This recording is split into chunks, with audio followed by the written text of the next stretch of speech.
ভারতের পশ্চিমবঙ্গে বিধানসভা নির্বাচনে তৃণমূল কংগ্রেসের ভরাডুবি হয়েছে। প্রথমবারের মতো মসনদে বসতে যাচ্ছে বিজেপি। 293 আসনের মধ্যে 176টিতে জয় পেয়েছে দলটি। এছাড়া আসাম 126টির মধ্যে 101টি আসনে জিতে ভূমিধস বিজয় নিশ্চিত করেছে ভারতীয় জনতা পার্টি। কেরালায় 89 আসনে জয় পেয়ে সরকার গঠন করতে যাচ্ছে কংগ্রেসের নেতৃত্বাধীন জোট ইউডিএফ। অন্যদিকে তামিলনাড়ুতে জয় অনেকটাই নিশ্চিত করেছে অভিনেতা জোসেফ বিজয় চন্দ্রশেখরের দল টিভিকে। বিস্তারিত সোহেল আহমেদের রিপোর্টে। 15 বছর পর বিজেপির কাছে পশ্চিমবঙ্গের ক্ষমতার মসনদ হারাতে বসেছে মমতা ব্যানার্জির নেতৃত্বাধীন তৃণমূল কংগ্রেস। আর এর মধ্য দিয়ে পশ্চিমবঙ্গে প্রথমবারের মতো সরকার গঠন করতে যাচ্ছে ভারতীয় জনতা পার্টি বিজেপি। ইতিমধ্যে বিজয় উদযাপন শুরু করে দিয়েছেন নেতাকর্মীরা।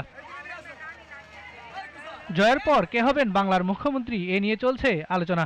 এগিয়ে আছেন বর্তমান বিরোধী দলীয় নেতা শুভেন্দু অধিকারী, রাজ্য বিজেপির সভাপতি শ্রমিক ভট্টাচার্য ও রাজ্য বিজেপির সাবেক সভাপতি দিলীপ ঘোষ।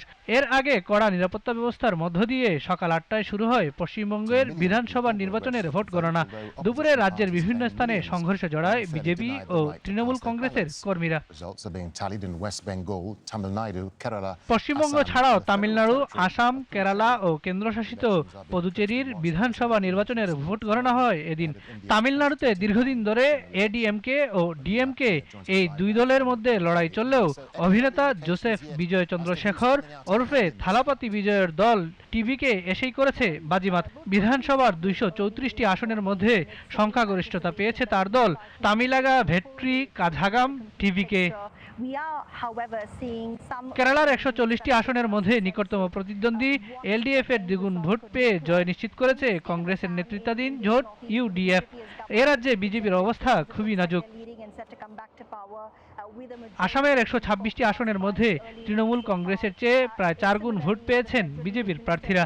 আর পুদুচেরির 30টি আসনের বেশিরভাগের দখল নিয়েছে NRC. Sohel Ahmed, GTV news.